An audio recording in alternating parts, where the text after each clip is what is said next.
ಸಾಲು ಸಾಲು ಹಗರಣ ಬೈ ಎಲೆಕ್ಷನ್ ಫಲಿತಾಂಶ ರಾಜಕೀಯ ನಾಯಕರುಗಳ ವಾಗ್ಯುದ್ಧದ ನಡುವೆ ನಾಳೆಯಿಂದ ಕುಂದಾನಗರಿ ಬೆಳಗಾವಿಯಲ್ಲಿ ಚಳಿಗಾಲದ ಅಧಿವೇಶನ ಆರಂಭ ಆಗ್ತಾ ಇದೆ. ಸಿದ್ಧತೆ ಹೇಗಿದೆ?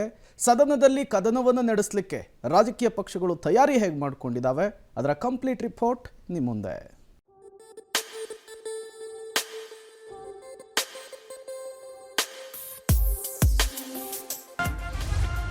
ಚಳಿಗಾಲದ ಅಧಿವೇಶನಕ್ಕೆ ಬೆಳಗಾವಿ ರೆಡಿ.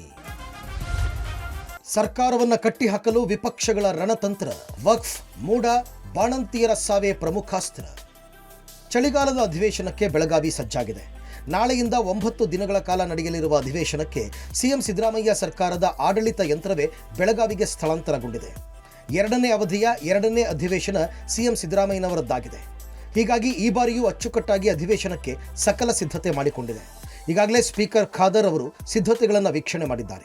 ಈ ಬಾರಿ ವಿಶೇಷವಾಗಿ ವಿಧಾನಸಭೆ ಸಭಾಂಗಣದಲ್ಲಿ ಸ್ಪೀಕರ್ ಪೀಠ ಬದಲಾವಣೆ ಮಾಡಲಾಗಿದೆ. ಬೆಂಗಳೂರಿನ ವಿಧಾನಸಭೆ ಸಭಾಂಗಣದಲ್ಲಿ ಇರುವ ವಿನ್ಯಾಸದ ರೀತಿಯಲ್ಲೇ ಬೆಳಗಾವಿಯಲ್ಲೂ ಸ್ಪೀಕರ್ ಪೀಠ ವಿನ್ಯಾಸ ಮಾಡಲಾಗಿದೆ. ಮಾನ್ಯ ಮುಖ್ಯಮಂತ್ರಿಗಳ ಜೊತೆ ಚರ್ಚಿಸಿ ಸ್ವರ್ಣ ವಿಧಾನಸೌಧದ ವಿಧಾನಸಭೆಯ ಸಭಾಂಗಣದಲ್ಲಿ ಇರುವ ಸಭಾಧ್ಯಕ್ಷರ ಪೀಠವನ್ನು ಬೆಂಗಳೂರಿನ ವಿಧಾನಸೌಧದಲ್ಲಿ ವಿಧಾನಸಭೆಯ ಸಭಾಂಗಣದಲ್ಲಿನ ಪೀಠದ ಮಾದರಿಯಲ್ಲಿ ಬೆಂಗಳೂರಿನಲ್ಲಿರುವ ಪೀಠದ ಮಾದರಿಯ ರಿಪ್ಲಿಕಾವನ್ನು ನಾವಿಲ್ಲಿ ಹೊಸತಾಗಿ ಅದೇ ರೋಸ್ವುಡ್ನಲ್ಲಿ ಇವತ್ತು ತಯಾರು ಮಾಡಿ ಅಳವಡಿಸಿದ್ದೇವೆ. ವಿಧಾನಸಭೆಯ ಸಭಾಂಗಣ ಯಾವ ರೀತಿಯಾಗಿದೆ ಅನ್ನುವಂಥದ್ದನ್ನು ನಾನು ನಿಮಗೆ ತೋರಿಸ್ತೇನೆ. ಮೊದಲನೇದಾಗಿ ಸ್ಪೀಕರ್ ಅವರ ಪೀಠ. ಈ ಬಾರಿ ಸ್ಪೀಕರ್ ಅವರ ಪೀಠವನ್ನು ಬದಲಾವಣೆ ಮಾಡಲಾಗಿದೆ. ಅಂದರೆ ಈ ಹಿಂದಿನ ಸೆಷನ್ ನಡೆದಂಥ ಸಂದರ್ಭದಲ್ಲಿ ಬೆಳಗಾವಿಯಲ್ಲಿ ಬೇರೆ ರೀತಿಯಾದಂತಹ ಮಾದರಿ ಇತ್ತು. ಈ ಬಾರಿ ವಿಶೇಷವಾಗಿ ಬೆಂಗಳೂರಿನಲ್ಲಿರುವಂಥ ವಿಧಾನಸೌಧದಲ್ಲಿ ಸ್ಪೀಕರ್ ಅವರ ಒಂದು ಆಸನ ಯಾವ ರೀತಿಯಾಗಿದೆಯೋ ಅದೇ ರೀತಿಯಾಗಿ ಪೀಠವನ್ನು ಮಾಡಿದ್ದಾರೆ. ಅಲ್ಲಿ ಯಾವ ರೀತಿಯಾದಂತಹ ಕಲೆ ವಿನ್ಯಾಸಗಳಿದ್ದವೋ ಅದೇ ರೀತಿ ಇಲ್ಲೂ ಕೂಡ ಬೆಳಗಾವಿಯಲ್ಲೂ ಕೂಡ ಅದೇ ರೀತಿಯ ಪೀಠದ ವಿನ್ಯಾಸ ಮಾಡಿದ್ದಾರೆ.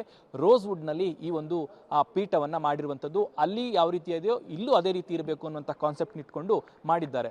ಇನ್ನು ಶಾಸಕರು, ಮಂತ್ರಿಗಳು, ಸಿಎಂ ಅವರು ಕೂತ್ಕೊಳ್ಳುವಂತಹ ಸೀಟ್ಗಳಿದ್ದಾವೆ, ಅದನ್ನು ಕೂಡ ಸಿದ್ಧತೆಗಳನ್ನು ಮಾಡಿದ್ದಾರೆ. ವಿಶೇಷವಾಗಿ ಈ ಬಾರಿ ಗೋಲ್ಡ್ ಬ್ಲೀಡನ್ನು ಮಾಡಲಾಗಿದೆ. ಅಂದರೆ ಆ ಒಂದು ಪಟ್ಟಿಯನ್ನು ಮಾಡಲಾಗಿರುವಂಥದ್ದು ಆ ಒಂದು ವಿಶೇಷವಾಗಿ ಈ ಬಾರಿ ಅದನ್ನು ವಿನ್ಯಾಸ ಮಾಡಿದ್ದಾರೆ.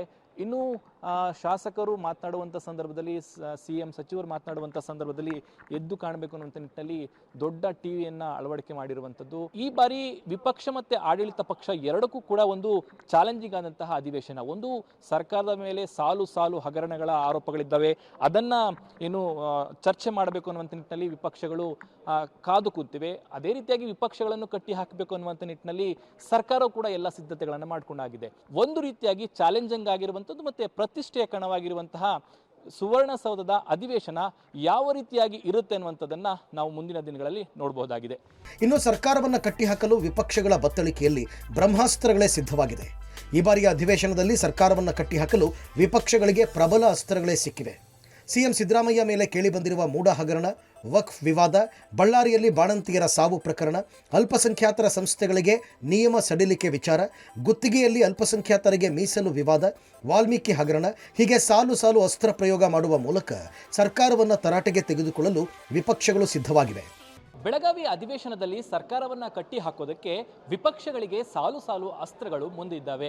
ಮೂಡ ಹಗರಣ, ವಕ್ಫ್ನ ವಿವಾದ, ರೇಷನ್ ಕಾರ್ಡ್ ವಿವಾದ, ಬಳ್ಳಾರಿಯಲ್ಲಿ ಬಾಣಂತಿಯರ ಸಾವು, ಹೀಗೆ ಸಾಲು ಸಾಲು ಅಸ್ತ್ರಗಳು ವಿಪಕ್ಷಗಳ ಮುಂದೆ ಇದ್ದಾವೆ. ಇದನ್ನು ಯಾವ ರೀತಿಯಾಗಿ ವಿಪಕ್ಷಗಳು ಬಳಸ್ಕೊಳ್ತವೆ ಅನ್ನೋದನ್ನು ಕಾದು ನೋಡಬೇಕು. ಜೊತೆಗೆ ಸರ್ಕಾರ ಕೂಡ ವಿಪಕ್ಷಗಳ ಸವಾಲನ್ನು ಎದುರಿಸಕ್ಕೆ ಸಿದ್ಧವಾಗಿದ್ದು ಬೆಳಗಾವಿ ಅಧಿವೇಶನ ಈ ಬಾರಿ ಬಿಸಿ ಬಿಸಿ ಚರ್ಚೆಗೆ ವೇದಿಕೆ ಆಗಲಿದೆ. ಬಿಜೆಪಿ ವಿರುದ್ಧ ಸರ್ಕಾರಕ್ಕೆ ಕೋವಿಡ್ ಅಕ್ರಮ ಬ್ರಹ್ಮಾಸ್ತ್ರ. ನಾಳೆಯಿಂದ ಸದನದಲ್ಲಿ ಕೋಲಾಹಲ ಗ್ಯಾರಂಟಿ.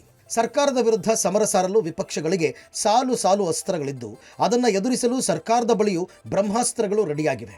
ಯಡಿಯೂರಪ್ಪ ಅವಧಿಯಲ್ಲಿ ನಡೆದಿರುವ ಕೋವಿಡ್ ಅಕ್ರಮ ಕುರಿತು ನ್ಯಾಯಮೂರ್ತಿ ಕುನ್ಹಾ ವರದಿ ಮುಂದಿಟ್ಟುಕೊಂಡು ಬಿಜೆಪಿಗೆ ತಿರುಗೇಟು ಕೊಡುವುದಕ್ಕೆ ಸರ್ಕಾರ ರೆಡಿಯಾಗಿದೆ. ಇದಲ್ಲದೆ ಬಿಜೆಪಿ ಅವಧಿಯಲ್ಲಿ ನಡೆದಿದೆ ಎನ್ನಲಾಗಿರುವ ಬಿಡಿಎ ಹಗರಣ, ಗಣಿ ಹಗರಣ, ವಿಜಯೇಂದ್ರ ಯತ್ನಾಳ್ ಕಿತ್ತಾಟ, ಕೇಂದ್ರ ಸರ್ಕಾರದಿಂದ ಅನುದಾನ ತಾರತಮ್ಯ, ಉಪಚುನಾವಣೆ ಸೋಲು ಸೇರಿದಂತೆ ಹಲವು ವಿಷಯಗಳನ್ನು ಇಟ್ಕೊಂಡು ವಿಪಕ್ಷಗಳನ್ನು ಕಟ್ಟಿಹಾಕುವ ರಣತಂತ್ರವನ್ನು ಕಾಂಗ್ರೆಸ್ ಮಾಡಿದೆ. ಸದನದಲ್ಲಿ ವಿಪಕ್ಷಗಳನ್ನು ಕಟ್ಟಿಹಾಕಲು ಸಚಿವರಿಗೆ ಟಾಸ್ಕ್ ನೀಡಿರುವ ಸಿಎಂ ಯಾರ ಪ್ರಶ್ನೆಗೆ ಯಾರು ಉತ್ತರ ಕೊಡಬೇಕು ಅಂತ ಸಚಿವರನ್ನ ನಿಯೋಜನೆ ಮಾಡಲಾಗಿದೆ. ಬಹುಶಃ ಬೇರೆ ಏನು ಕೆಲಸ ಇಲ್ಲ, ಆ ರೀತಿ ತನಿಖೆಗಳು ಮಾಡೋದರಿಂದ ಏನು ಪ್ರಯೋಜನ ಆಗುವುದಿಲ್ಲ. 4 ವರ್ಷಗಳ ಹಿಂದಿನ ಹಳೆ ಕಥೆಗಳನ್ನ ತಗೊಂಡು ತನಿಖೆ ಮಾಡಿಸೋದ್ರಿಂದ ಅವ್ರು ಮಾಡಲಿ, ಅದಕ್ಕೆ ಸರ್ಕಾರ ಅದಕ್ಕೆ ಸರ್ವ ಸ್ವತಂತ್ರರಿದ್ದಾರೆ, ಯಾವುದೇ ರೀತಿ ಬೇಕಾದ್ರೆ ತಂದ್ಕೊಳ್ಳಿ. ಸರ್ಕಾರದ ವಿರುದ್ಧ ವಿಪಕ್ಷಗಳ ಕೈಲೂ ಈ ಬಾರಿ ಅಧಿವೇಶನದಲ್ಲಿ ಅಸ್ತ್ರ ಇದೆ ಅನ್ನೋದಾದ್ರೆ ಸರ್ಕಾರದ ಪಾಲಿಗೂ ಕೂಡ ವಿಪಕ್ಷಗಳ ವಿರುದ್ಧ ಒಂದಷ್ಟು ಅಸ್ತ್ರಗಳಿದೆ ಅನ್ನುವ ಮಾತು ಕೂಡ ಕೇಳ್ಬರ್ತಾ ಇದೆ. ಈ ಬಾರಿಯ ಉಪಚುನಾವಣೆಯಲ್ಲಿ ಆದಂಥ ಸೋಲು ಸೇರಿದಂತೆ ಕೇಂದ್ರದ ಬರಬೇಕಾದ ಅನುದಾನದಲ್ಲಿ ತಾರತಮ್ಯ, ಬಿಜೆಪಿಯ ಒಳಜಗಳಿಗೆ ಸಾಕಷ್ಟು ವಿಚಾರಗಳನ್ನು ಇಟ್ಟುಕೊಂಡು ಈ ಬಾರಿ ವಿಪಕ್ಷಗಳನ್ನು ಸದನದಲ್ಲಿ ಕಟ್ಟಾಕಬೇಕು. ಹಾಗೇನಾದರೂ ಸರ್ಕಾರದ ವಿರುದ್ಧ ವಿಪಕ್ಷಗಳು ಮುಗಿಬಿದ್ರೆ ವಿಪಕ್ಷವನ್ನು ಹೇಗೆ ಕೌಂಟರ್ ಮಾಡಬೇಕು ಅನ್ನುವಂಥ ವಿಚಾರದಲ್ಲೂ ಕೂಡ ಸರ್ಕಾರದ ಮಟ್ಟದಲ್ಲಿ ಒಂದಷ್ಟು ಸಿದ್ಧತೆಗಳಾಗಿವೆ ಅನ್ನೋ ಮಾತು ಕೂಡ ಕೇಳ್ಬರ್ತಾ ಇದೆ. ಈ ಬಾರಿಯ ಬೆಳಗಾವಿ ಅಧಿವೇಶನದಲ್ಲಿ ಸುಮಾರು 15ಕ್ಕೂ ಹೆಚ್ಚು ವಿಧೇಯಕಗಳು ಮಂಡನೆಯಾಗಲಿವೆ. ಬಿಬಿಎಂಪಿ ವಿಧೇಯಕ, ರಾಜ್ಯಪಾಲರ ಅಧಿಕಾರ ಮೊಟಕು ಮಾಡುವ ಗ್ರಾಮೀಣಾಭಿವೃದ್ಧಿ ವಿವಿ ವಿಧೇಯಕ, ಠೇವಣಿದಾರರ ಹಿತರಕ್ಷಣೆ ಕಾಯ್ದೆ ವಿಧೇಯಕ ಸೇರಿ ಹಲವು ಮಹತ್ವದ ವಿಧೇಯಕಗಳು ಮಂಡನೆಯಾಗಲಿವೆ. ಅಲ್ಲದೆ ಉತ್ತರ ಕರ್ನಾಟಕ ಭಾಗದ ಸಮಸ್ಯೆಗಳ ಚರ್ಚೆಗೂ ಹೆಚ್ಚು ಸಮಯ ಮೀಸಲು ಇರಲಿದೆ. ಇದು ಕರ್ನಾಟಕದ ಸರ್ವ ಜನರ ಸಮಸ್ಯೆಗಳನ್ನು ಚರ್ಚಿಸಿ ಆ ಪರಿಹಾರ ಕಂಡುಕೊಳ್ಳಲಿಕ್ಕಿರುವಂಥ ಅಧಿವೇಶನ ಮತ್ತು ಈ ರಾಜ್ಯದ ಆಡಳಿತ ಸಂಬಂಧಪಟ್ಟಾಗೆ ಭಾಳಷ್ಟು ಬಿಲ್ಲುಗಳು ಪಾಸಾಗಲಿಕ್ಕಿದೆ. ಇದರಲ್ಲಿ ಹೆಚ್ಚಿನ ಪ್ರಾಶಸ್ತ್ಯವನ್ನು ಉತ್ತರ ಕರ್ನಾಟಕ ಕೊಡುವುದಿದೆ. ಅದಕ್ಕಾಗಿ ಆ ಒಂದು ಅವಕಾಶವನ್ನು ನಾವು ಖಂಡಿತವಾಗಿ ಕೊಡ್ತೇವೆ.